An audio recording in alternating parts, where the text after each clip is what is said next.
2 Coríntios 3, a partir do verso 13.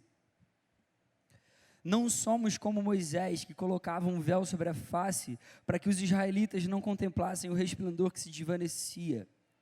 Na verdade, a mente deles se fechou, pois até hoje o mesmo véu permanece quando é lida a antiga aliança.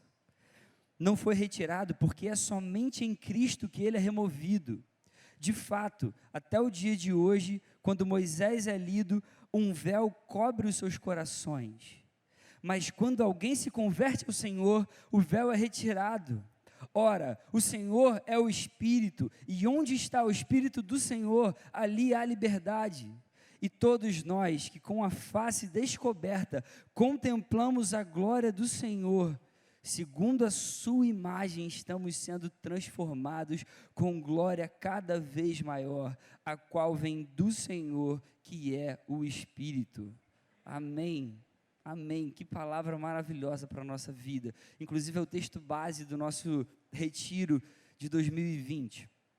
Ao longo da minha vida, eu já passei por várias mudanças, por várias transformações. Eu já tive, por exemplo, vários tipos de gostos, assim. Eu já gostei, quando eu era mais moleque, de surfar. Eu já gostei muito de jogar futebol. Não gostar no sentido de, eu gosto de fazer isso, mas tiveram fases na minha vida em que eu gostava muito de fazer isso, sabe? E aí teve um momento que eu gostei mais de música, que eu fui atrás de estudar esse tipo de coisa. Teve um momento que eu pensei assim, eu preciso ter uma profissão, eu vou estudar agora economia, e comecei realmente a gostar disso. Eu já tive vários tipos de pensamentos também. Eu já dei valor para muitas coisas no passado, que hoje eu já não dou mais tanto valor. E eu acho que no futuro, lá na frente, eu vou olhar para trás e vou ver que também hoje existem coisas que eu dou muito valor, que lá na frente eu já não vou dar mais tanto.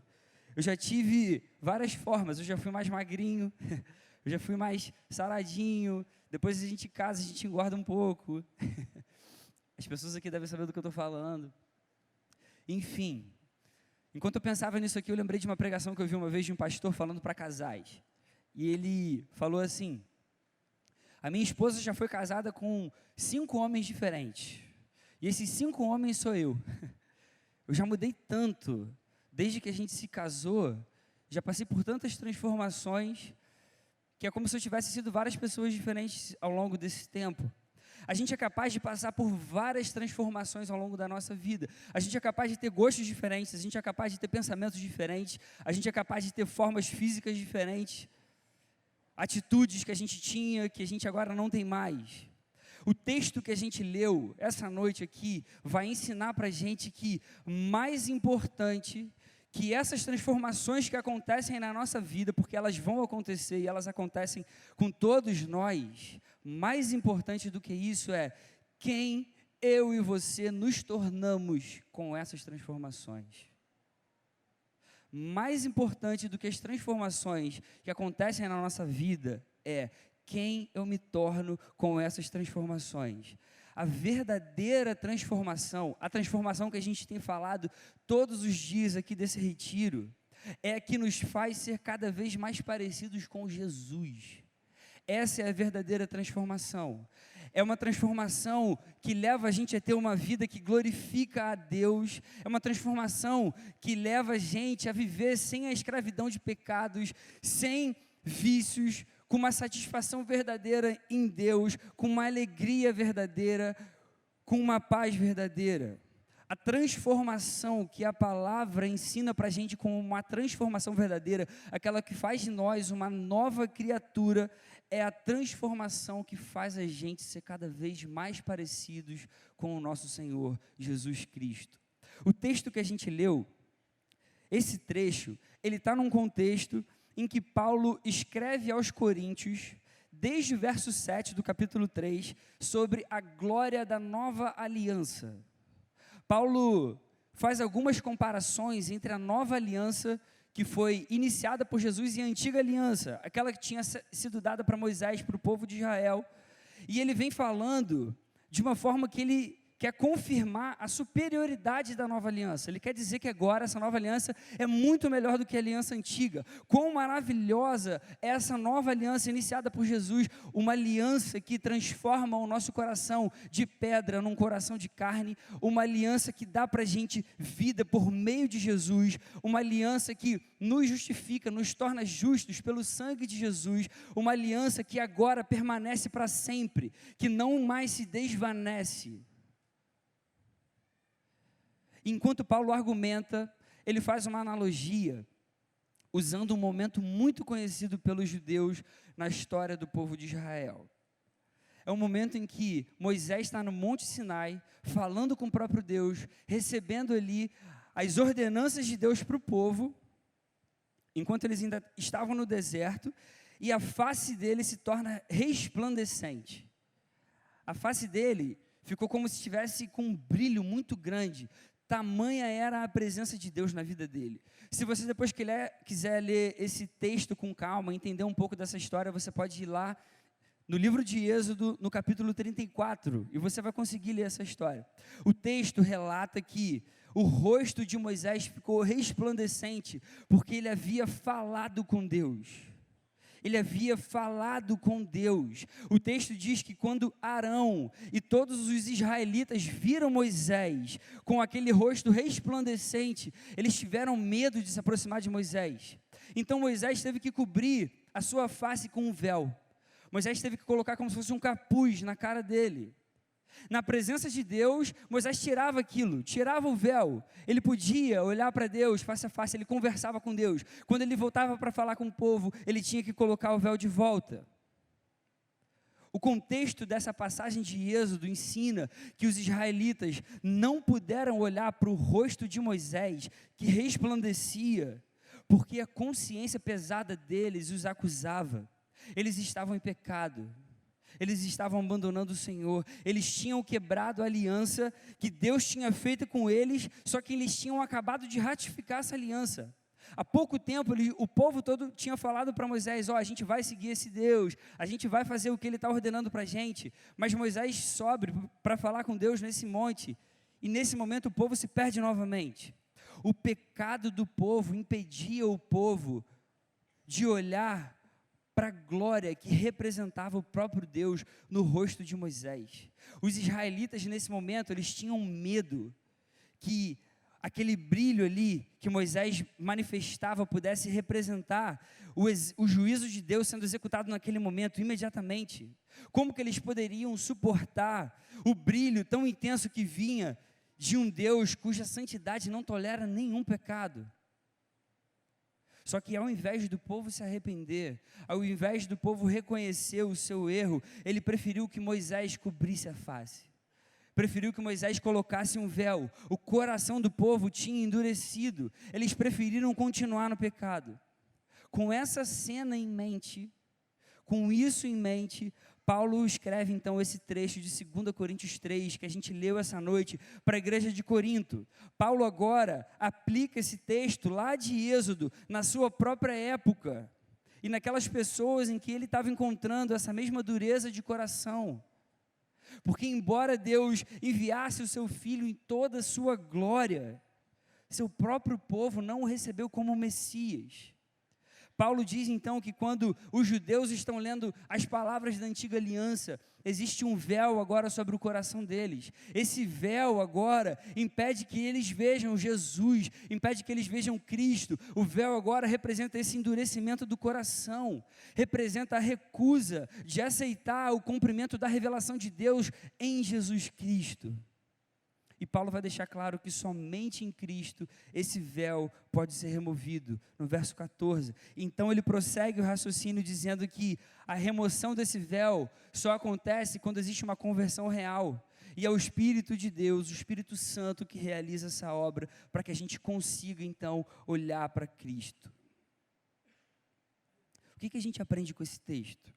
Que aqueles que recebem a mensagem do Evangelho e passam a crer em Jesus, consequentemente têm as suas vidas transformadas, têm as suas vidas transformadas. O véu é removido. A gente agora consegue olhar para Jesus, a gente agora consegue enxergar o nosso Salvador. Agora o Evangelho começa a fazer sentido. E à medida que a gente olha para o nosso Salvador, para Jesus, nós somos transformados. Só que o texto vai dizer que não é uma transformação de qualquer forma, não é uma transformação para um melhor qualquer, como se à medida que o tempo passa, eu vou me tornando uma pessoa melhor. Não, é uma transformação que faz a gente se parecer mais e mais com Jesus.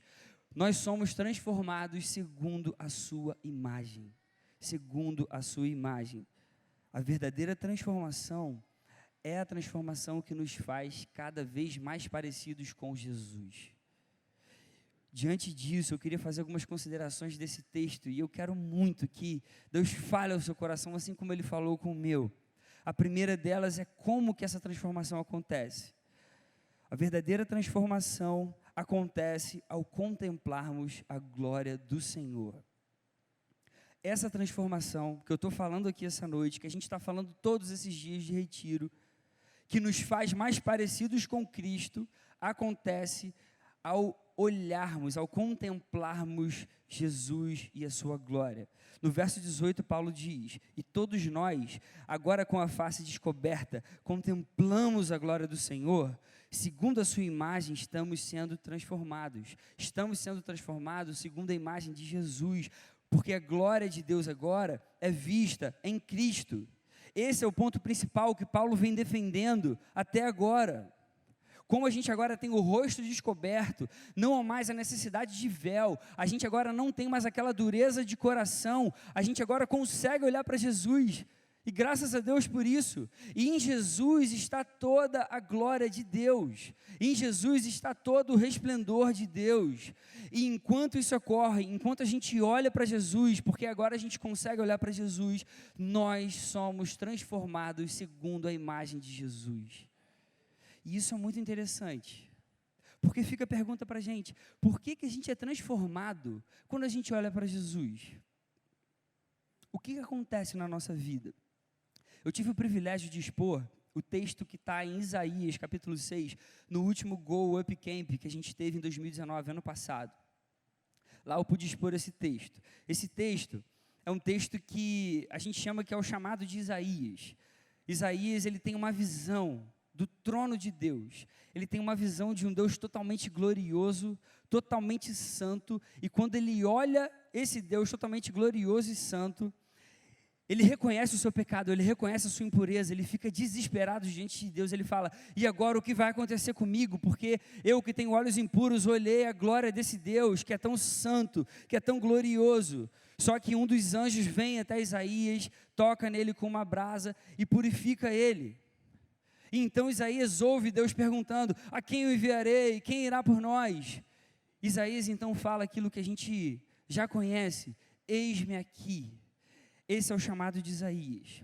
Só que quando Deus chama Isaías, e a gente vai ler em Isaías capítulo 6, nos versos 9 e 10, Deus vai falar para Isaías o seguinte: vá e diga a este povo. Deus fez tudo isso com Isaías, chamou Isaías e falou: vá agora e diga a este povo: estejam sempre ouvindo, mas nunca entendam, estejam sempre vendo e jamais percebam, torne insensível o coração deste povo, torne surdos os seus ouvidos e feche os seus olhos, que eles não vejam com os olhos, não ouçam com os ouvidos e não entendam com o coração, para que não se convertam e sejam curados. Não dá nem para falar amém com esse texto. É um texto pesado. Por quê? Porque esse texto é uma declaração do juízo de Deus ao povo de Israel. Israel havia se tornado idólatra. Eu li um livro de um teólogo reformado chamado Gregory Beale, e ele fala sobre a idolatria. E ele vai dizer que ídolo é tudo o que exige a lealdade devida exclusivamente a Deus. Ídolo é tudo que exige a lealdade que nós deveríamos dar somente a Deus. Ídolo é isso. Israel havia se voltado para os ídolos da nação ao seu redor. Israel tinha deixado de ser leal exclusivamente a Deus, passou a confiar em outras divindades, passou a esquecer tudo o que o Senhor havia feito por eles com tanto amor e cuidado. Não havia outra consequência para Israel, senão a de receber a sentença pelo seu pecado. Então Deus levanta Isaías, chama Isaías e ordena que ele fale ao povo. Eles querem adorar outros deuses, eles querem fazer isso com a vida deles, eles querem se curvar a outros ídolos. Então eles vão se tornar iguaizinhos a esses ídolos. Eles não vão mais enxergar, eles não vão mais ouvir, o coração deles não vai ser mais sensível.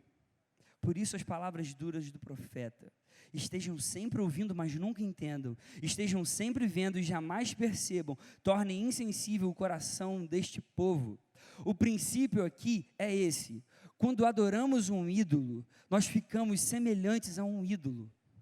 Quando nós adoramos um ídolo, nós ficamos semelhantes a um ídolo. Você gosta de ídolos, Israel? Então você vai ficar igualzinho a um ídolo. Essa é a sua condenação, esse é o seu juízo.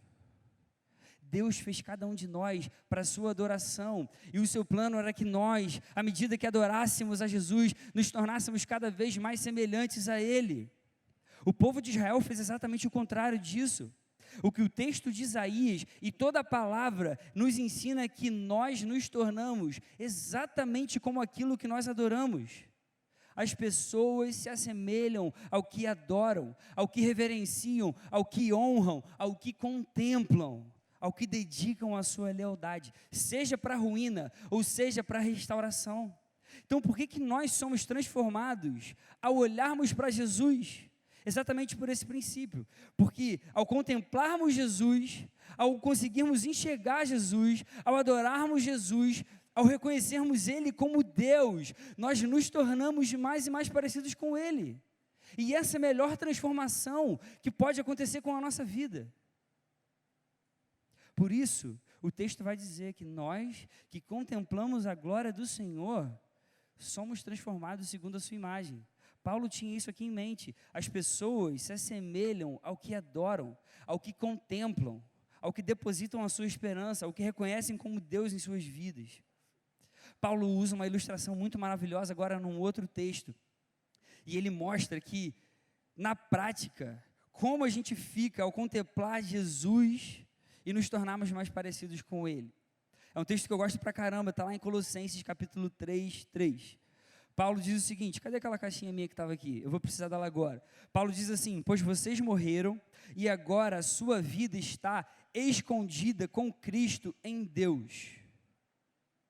Pois vocês morreram e a sua vida agora está escondida com Cristo em Deus. É muito legal essa analogia que Paulo faz, que agora a nossa vida está escondida com Cristo em Deus. Inclusive é uma música que a gente canta aqui na igreja. Quando você pega uma criancinha, você vai ver que criancinha geralmente não tem muita noção de algumas coisas. A criancinha, ela se diverte com coisa pequena. Então, se a criancinha vier para trás desse negocinho e fizer assim, ó, e você brincar e olhar para ela, e achou, e ela se esconder, cadê fulaninha? Ah. Aí eu olhar assim, achou, e ela vai se divertir com aquilo, ela está achando que ela está escondida mesmo. Só que ela não está bem escondida, você está vendo ela. Mas quando você pega, por exemplo, uma caixa assim, e pega uma moeda, eu trouxe aqui uma moeda, e eu falo para você assim, ó, olha para essa moeda aqui, você está enxergando essa moeda? Você está enxergando essa moeda? Mas eu pego agora essa moeda, eu escondo ela aqui nessa caixa. E eu falo para você, olha para essa moeda que está aqui dentro. O que você enxerga? Você só enxerga a caixa. Você não enxerga mais a moeda, porque a moeda agora está escondida aqui dentro. É isso que acontece.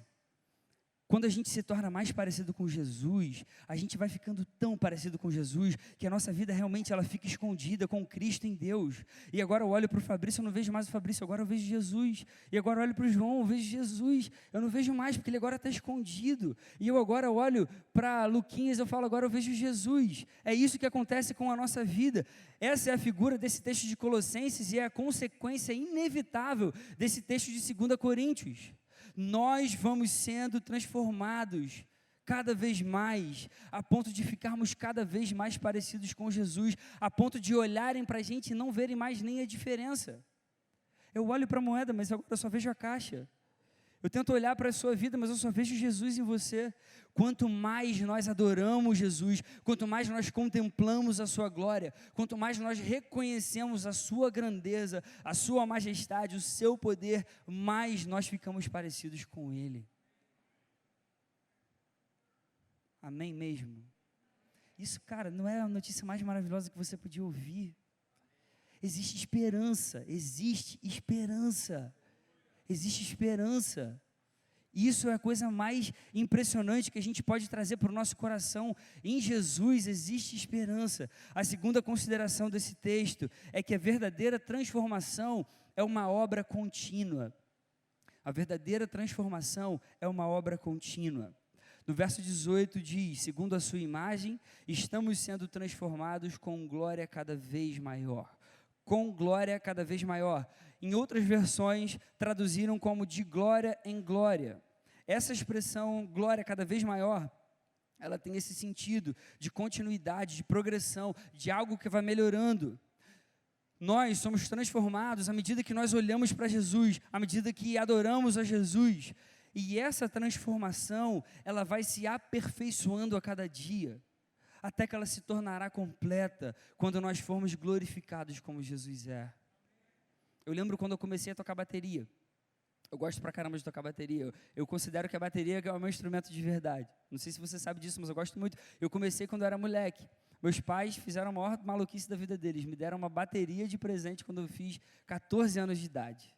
Fabrício deve saber como é que é isso, porque ele deu uma com o filhinho dele de 2, né? Meu Deus do céu. Hoje o Marcão estava assim, meu Deus, imagina, ter um filho que toca bateria. Cara, e eu comecei a aprender com 13 anos de idade, com 14, eu fazia um ritmo com muita dificuldade. E eu tentava fazer aquela coisa. Às vezes eu vejo o Dan ensinando para alguém que quer aprender, assim, sabe, no início, a pessoa não consegue fazer aquele ritmo básico, sabe? Tu, tá. E é uma dificuldade. Mas o tempo vai passando. E eu lembro que eu fui me dedicando, eu fui correndo atrás, eu fui ouvindo música pra caramba, eu ia ouvindo, eu ia estudando, eu ia treinando, eu ia ensaiando, e etc, etc, etc. Hoje, graças a Deus, 20 anos depois eu consigo fazer coisas que naquela época eram impossíveis para mim. Hoje, graças a Deus, eu ouço uma música legal, poxa, eu consigo, que virada bacana, dá para fazer aquela virada, na época era impossível. Se hoje eu pudesse conversar com o Felipe de 13 anos de idade, eu ia falar para ele, cara, fica tranquilo, muita coisa ainda vai mudar na sua vida. Você vai passar por muita coisa, fique em paz. Você ainda vai melhorar, você ainda vai conseguir tocar essa música que você ouve hoje e você gosta. Fique em paz, você ainda vai conseguir fazer essa virada bacana que você ouve. Assim, é esse processo contínuo de transformação, que a gente pode chamar também de santificação. Quando a gente tem nossa primeira experiência com Jesus, acontece a regeneração. A gente é salvo. Isso acontece uma só vez. Eu e você somos salvos, justificados naquele momento. Uma vez salvo, salvo para sempre. Só que ali começa a nossa vida cristã. E aí começa esse processo de santificação. A santificação é esse processo de aperfeiçoamento contínuo que o Espírito realiza na gente. E é isso que significa, estamos sendo transformados com glória cada vez maior. Nós estamos sendo aperfeiçoados pela obra que o Espírito Santo já começou na nossa vida. Por isso, os nossos olhos não podem nunca parar de olhar para Jesus, não podem nunca parar de contemplar Jesus, não podem nunca parar de buscar Jesus, de querer a vontade de Jesus, porque esse processo, essa transformação, é uma transformação contínua, essa transformação que nos faz cada vez mais parecidos com Jesus, o nosso Salvador, é uma obra que vai acontecer enquanto a gente estiver vivo nesse mundo. Sabe por que é importante a gente saber disso? Para a gente não desanimar, para a gente não se cansar, para quando a gente passar por uma luta, uma dificuldade, a gente se lembrar, existe uma obra que o Espírito começou na minha vida, e essa obra vai continuar. Tudo bem, eu ainda não consigo fazer aquelas coisas que eu gostaria, mas em nome de Jesus eu vou conseguir, um dia, isso vai acontecer. A terceira consideração desse texto é que a verdadeira transformação só é possível por meio da liberdade que o Espírito traz. A verdadeira transformação só é possível por meio da liberdade que o Espírito traz. Todo esse processo de transformação que nos faz parecidos com Jesus é uma obra do Espírito Santo. Paulo vai dizer no verso 17, o Senhor é o Espírito, e onde está o Espírito do Senhor, a liberdade. Quando a gente lê esse texto de uma forma assim rápida, sem prestar muita atenção nos detalhes, parece que esse verso ele fica solto assim. Parece que ele não tem conexão com o que Paulo estava falando e depois com o que ele volta a falar. Mas quando Paulo fala isso aqui, ele está querendo dizer justamente como que acontece esse processo de retirada do véu, que é anterior à contemplação de Jesus. Como a gente falou aqui, a gente é transformado à medida que a gente olha para Jesus. Essa transformação é um processo contínuo, progressivo, mas antes, o véu que endurece o nosso coração precisa ser retirado. Precisa ser retirado para a gente conseguir olhar para Jesus. Antes do véu ser retirado, a gente está com o coração endurecido. A gente não consegue enxergar Cristo. Antes do véu ser retirado, a gente não é livre como a gente pode pensar. E essa, inclusive, é uma das maiores tragédias da humanidade. É uma tragédia o ser humano achar que ele é livre, sendo que na liberdade que ele tem, ele faz as coisas que mais o aprisiona.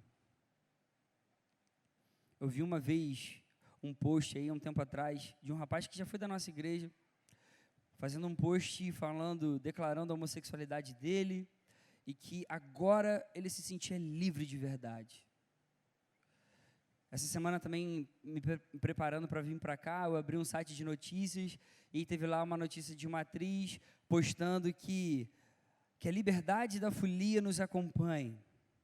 Liberdade bíblica, liberdade verdadeira, não é licença para a gente fazer o que a gente quiser. Pensa num rapaz que é viciado em droga, viciado em maconha, viciado em bebida alcoólica. A liberdade dele não está nele se entregar ao seu vício. Se ele se entregar, ele fizer sempre o que ele deseja, ele vai destruir a própria vida. A liberdade está justamente nele conseguir dizer não ao que ele tem nas mãos. Existem dois tipos de liberdade, uma liberdade falsa, em que o homem se sente livre para fazer o que ele quer. E existe a liberdade verdadeira, em que o homem é livre para fazer o que deve. O que deve. Martinho Lutero, grande reformador, dizia que o propósito da graça é libertar-nos da ilusão da liberdade, que na verdade é escravidão, e guiar-nos para a gloriosa liberdade dos filhos de Deus. Onde o Espírito está, a liberdade. Onde o Espírito está, ali a liberdade. Onde o Espírito está, o véu da incredulidade, da dureza do coração, o véu que mantém a gente escravizado no pecado é removido. A gente não fica mais escravo a isso. A liberdade que o Espírito traz é a destruição completa dos pecados que aprisionam a nossa vida. Quando o Espírito atua nas nossas vidas, a gente consegue ser livre para contemplar a Jesus de fato, e essa é a verdadeira liberdade.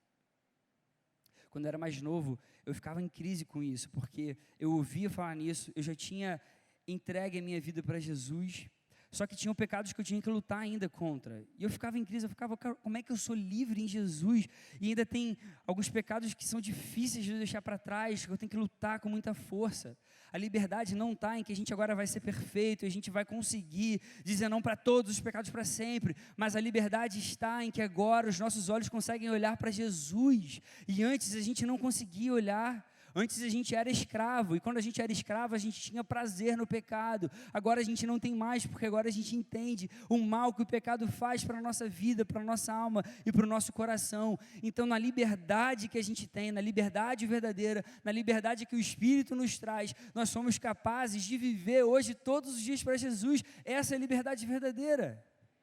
A liberdade verdadeira é a liberdade que a gente, tendo sido criado por Deus, consegue agora voltar para Deus, olhar para Deus e falar: você é a coisa mais maravilhosa da minha vida, é quem eu quero servir, por quem eu quero viver por todos os meus dias. Antes a gente não conseguia, antes existia um véu, esse véu foi removido, hoje a gente é livre. Hoje a gente é livre, a gente pode adorar livremente, a gente pode dizer não para o pecado. O pecado é difícil, mas a gente consegue vencer pelo poder que existe no nome de Jesus. E acredita nisso, querido. Para de ouvir a voz de Satanás dizendo que você não consegue dizer não para o pecado. A gente pode viver em paz, em alegria verdadeira, de forma plena. Hoje, nós podemos olhar para Jesus sem véu, sem o medo da condenação que o povo de Israel teve na época. E Jesus hoje se torna a coisa que é a mais especial para o nosso coração, para a nossa vida. Antes eu não podia ver, mas agora eu vejo e eu falo, cara, Jesus está aqui, e Ele é a coisa mais maravilhosa da vida, Ele está nesse lugar, eu agora sou livre, agora tudo isso faz sentido, Jesus é real, Jesus é tudo para mim, Jesus é o dono do meu coração e vai ser para sempre. Essa é a verdadeira liberdade que o Espírito traz para a nossa vida. A verdadeira transformação é aquela em que a gente se torna mais parecidos com Jesus, não com um melhor qualquer, num processo contínuo, em algo que vai sendo aperfeiçoado na nossa vida e que só é possível pela atuação do Espírito Santo na nossa vida. Então, diante dessas coisas tão preciosas para a nossa vida, que a gente tem acesso hoje, o que muda? O que muda? O que eu faço? Em primeiro lugar, olhe para Jesus. Olhe para Jesus. Não só olhar no sentido de olhar, até porque se você olhar agora, você não vai estar olhando para Jesus, você vai estar olhando para pessoas que amam Jesus, por exemplo. Mas olha para Jesus no sentido de contemple Jesus, contemple a sua glória, reconheça quem Ele é para você, reconheça o que Ele é de fato, reconheça que Ele é o Deus de glória insuperável, insuperável.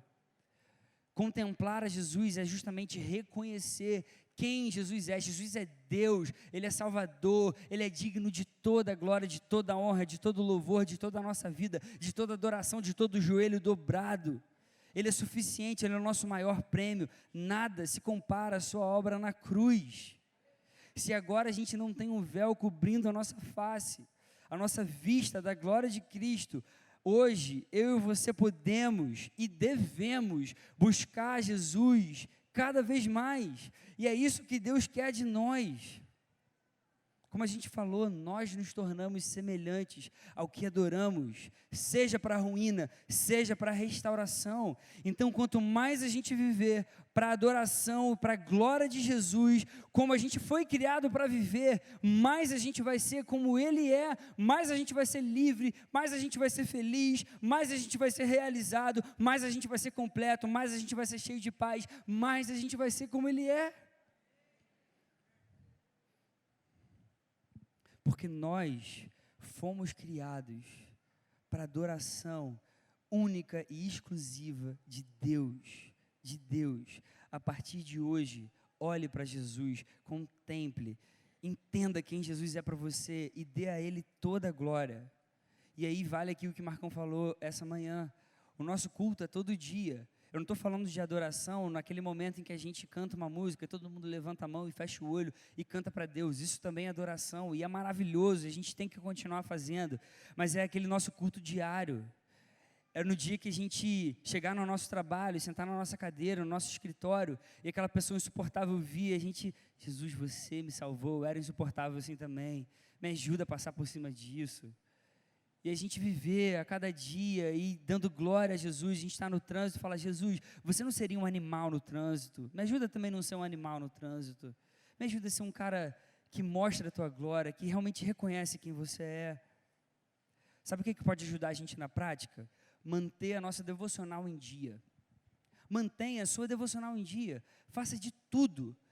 Faça realmente um compromisso com Deus. Senhor, eu vou ler minha Bíblia todos os dias. Bota um alarme ali no seu celular, vai te ajudar tanto. Mesmo que você fique morto de cansado, antes de deitar. E hoje eu não li, eu preciso ler porque eu vou ler todos os dias. Lê um versículo e vai deitar. O nosso culto precisa ser todo dia. Oração precisa ser todo dia. A segunda aplicação para a gente. Tenha calma e persevere em prosseguir na santificação. Tenha calma e persevere em prosseguir na santificação. Lembre-se que a transformação é um processo contínuo, é progressivo, a gente vai sendo aperfeiçoado a cada dia, a gente vai melhorando a cada dia, até o dia que a gente vai ser perfeito como Jesus é, mas isso é só na eternidade. Até lá tem vários dias que a gente ainda vai viver aqui. Existe um trabalho que o Espírito começou na sua vida, no seu coração, e ele continua trabalhando, ele continua fazendo, e esse trabalho só vai terminar quando Deus te chamar ou quando Jesus voltar. Eu não me lembro quem falou essa frase, mas ela tem tudo a ver aqui pra gente. Deus te tirou do inferno, agora Ele precisa tirar o inferno de você. Deus tirou a gente do inferno, então agora Ele começa um processo, cara, que tem muita coisa de inferno dentro da gente ainda. Tem muita coisa que a gente gosta ainda de se chafurdar ainda, sabe? Que entristece muito a Deus, que desagrada muito a Jesus, e Ele está fazendo essa obra. Só que por mais que a gente tenha um Deus soberano, que elege a gente pela sua graça maravilhosa, nós também temos a nossa responsabilidade de viver uma vida coerente com o Evangelho. Por isso que a gente luta contra o pecado, porque a gente sabe o preço que o nosso Salvador pagou naquela cruz. A gente sabe que nosso Salvador só foi para a cruz pelo nosso pecado. Não tem como eu continuar com práticas que levaram o meu Salvador para aquela cruz. A palavra ensina a gente a perseverar na caminhada. Hebreus capítulo 10, verso 36. Vocês precisam perseverar, de modo que quando tiverem feito a vontade de Deus, recebam o que Ele prometeu. A gente precisa perseverar. Sabe o que isso quer dizer? Por mais que a gente tenha um Deus muito amoroso, muito gracioso, existem regras morais, sim. Existem regras morais, e a gente tem que fazer todo o esforço para obedecer, mas não é aquela obediência, sabe, insuportável, que saco fazer isso, até porque a gente não vai conseguir por muito tempo. Se a gente fica obedecendo desse jeito, a gente não consegue por muito tempo. Quando a gente ama, quando a gente entende quem Jesus é, quando a gente dá esse valor de fato, a gente começa a querer obedecer porque a gente entende o que Jesus ensinou, que aquele que guarda os meus mandamentos, aquele que obedece, esse é o que me ama, esse é o que me ama. Quem ama, obedece. Mas também a gente precisa saber que a gente nem sempre vai conseguir ter as atitudes que a gente sempre gostaria de ter. A gente gostaria de ser perfeito, não é? Quando você faz uma grosseria com alguém, passa um tempinho e você não se sente mal. Você fala, pô, por que eu fiz isso? Que droga, pô, vou chamar aquela pessoa de novo para conversar, pô, dei mole. Não é assim que acontece? Cara, a gente vai dar alguns moles ainda na nossa vida. Então, eu quero te dizer essa noite, tenha calma. A obra que o Espírito começou, ela continua, e ela vai continuar enquanto a gente respirar. Não é para você perder a esperança. Mesmo quando eu não vejo, Ele faz. Mesmo quando eu não sinto, Ele faz, amém? A justificação acontece uma só vez, mas a santificação acontece ao longo da nossa história. Isso significa que a gente vai lutar com toda a nossa força contra o pecado, por uma vida santa, até os últimos dias da nossa vida. E aí vai aqui um conselho prático: frequente a sua célula, seja assíduo. Se você está vendo aqui e não tem uma célula ainda, procura uma para você frequentar. É muito importante a gente estar perto de pessoas que amam Jesus, que caminham do nosso lado, que conhecem as dificuldades que a gente enfrenta, que já passaram pelas mesmas lutas que a gente passa, que vão ajudar a gente no momento de dificuldade, que vão poder orar por nós quando a gente estiver mal. Querido, se você não tem ainda uma célula, ou se você falta a sua célula por qualquer motivo, mude essa atitude nesse retiro. Assuma um compromisso com Deus, eu quero ser assíduo. Frequenta também as reuniões de oração, frequente também os cultos do UP, do GO, os cultos da igreja toda noite. Outra coisa importantíssima, participe do discipulado. Como o Marcão também falou hoje aqui, foi Marcão, não foi? Cara, se você não está discipulado, meu irmão, agarra aí no pé do seu líder, cara, até a gente conseguir um grupo de discipulado para você. Isso vai ajudar muito na caminhada cristã. A gente não foi feito para caminhar sozinho. Terceira aplicação: use a liberdade do Espírito para viver plenamente. Use a liberdade do Espírito para viver plenamente. A gente viu aqui essa noite que a liberdade verdadeira é aquela que leva a gente para perto de Jesus. A liberdade verdadeira é aquela que tira o véu, que me ajuda a conseguir enxergar e me faz voltar de onde eu vim e de onde eu nunca deveria ter saído, e me faz conseguir enxergar Jesus. Essa é a verdadeira liberdade. E se a gente vive perto de Jesus, a gente vive de forma plena. Então a gente precisa usar essa liberdade para a gente buscar uma vida equilibrada, em todos os sentidos, em todos os aspectos. Uma vida alegre, uma vida sem distorções, uma vida sem vícios, sem exageros. Viver plenamente é viver entendendo que Jesus é suficiente. Jesus é tudo. Se você ainda não tem aquele carro que você sonha em ter, Jesus é suficiente. Se você ainda não conseguiu aquela pessoa que você gostaria, se você ainda não conseguiu arranjar um marido, uma esposa, não conseguiu casar, Jesus é suficiente. Se você não conseguiu a casa dos seus sonhos, Jesus é suficiente. Todas essas coisas, se Deus algum dia quiser te dar glórias ao nome dEle, isso é graça, isso é benevolência da parte dEle, mas Jesus é totalmente suficiente. E quando a gente percebe isso, a gente vive tão bem, a gente vive tão satisfeito, tão pleno, porque Jesus é realmente suficiente. E Jesus é bom e quer o nosso bem em todo o tempo. Essa semana a gente estava conversando e a gente lembrou de um programa muito legal que passava, O Sócio. Aí o Daniel Ataíde falou uma coisa, eu falei, Dani, você me deu a ilustração que eu precisava. A gente estava falando, não sei quem já viu aquele programa O Sócio, é um cara que saca tudo de empresa, de parte operacional e etc. Aí o cara entra na empresa como um sócio e ele transforma a empresa, ele dá dica, ele muda a parte operacional, ele melhora os custos, a margem, etc. O cara é um bambambam, é um cara sinistro. E a gente conversando, aí o Dani falou assim, cara, eu fico impressionado, porque um cara desse, ainda tem gente que um cara desse vai na empresa e o cara não quer que ele faça nada, entendeu? O cara chega e fala, ó, muda isso aqui, demite tal pessoa, e a pessoa, pô, não sei o que, não quero fazer isso, não quero mexer em nada não, e tal. Dani falou, cara, se esse rapaz, que é o protagonista do Sócio, fosse na minha empresa, tudo que ele falasse, eu ia fazer, que o cara sabe muito melhor do que eu sobre isso, para fazer funcionar, para fazer melhorar a minha margem, o meu lucro. Viver plenamente é viver tendo a certeza de que Jesus sabe realmente o que é melhor para a gente, e a gente ter essa postura, cara, se Jesus entrar na minha vida e falar, muda isso, acerta isso, eu entendo que não é porque Ele é um Deus sádico, que quer mexer comigo, que quer me espetar, não, Ele quer o meu bem, Ele me ama, tudo que Ele fala é para o meu melhor, é para o meu bem, é para que eu caminhe feliz, é entender que tudo que Deus quer de nós é só para o nosso bem, a gente então é livre para obedecer. Essa é a liberdade verdadeira que o Espírito traz, liberdade para a gente conseguir viver tudo o que Deus quer de nós, tudo o que Deus quer de nós. Eu queria concluir dizendo que esse processo de transformação, ele já começou, e graças a Deus por isso, e ele está acontecendo na vida de muitos aqui, se não a maioria, se não todos. O essencial, o que eu queria que você guardasse essa noite é que eu e você temos para quem olhar. Eu e você temos um modelo perfeito. E é um modelo que não é só um modelo em que a gente fica lutando sozinho para chegar, mas é um modelo que também ajuda a gente na caminhada enquanto a gente vai até a sua presença. Como a gente falou no início, a gente passa por muitas transformações na nossa vida, muitas coisas mudam ao longo da nossa trajetória. Só que mais importante do que passar por essas transformações é saber quem eu tenho me tornado com essas transformações.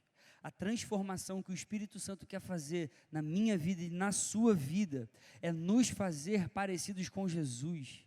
É nos fazer parecidos com o nosso Salvador, é uma transformação segundo a sua imagem. Ele não tem pressa, e Ele pode usar toda a sua vida para fazer isso. E eu e você podemos encher o nosso coração de esperança, porque a gente não está caminhando para o fim, a gente está caminhando para o céu, a gente está caminhando na direção do nosso Salvador. Então a gente tem que se colocar à disposição do Espírito, para que o Espírito faça essa transformação e Cristo seja visto lá no mundo caído, através da nossa vida, porque hoje a gente não tem mais o véu, a gente hoje consegue olhar para Jesus, todas essas coisas hoje fazem total diferença na nossa vida. Essa é a transformação que a gente quer e que a gente busca enquanto a gente vive nessa terra, amém? Vamos fazer uma oração. Deus, obrigado pela sua palavra mais uma vez, obrigado por quem você é, Senhor, transforma a nossa vida, Senhor, transforma o nosso coração. A gente quer ser mais parecido com Jesus. Ajuda a gente nesse processo, Senhor. A gente precisa de você. A gente é tão falho, Senhor. A gente é tão fraco tantas vezes.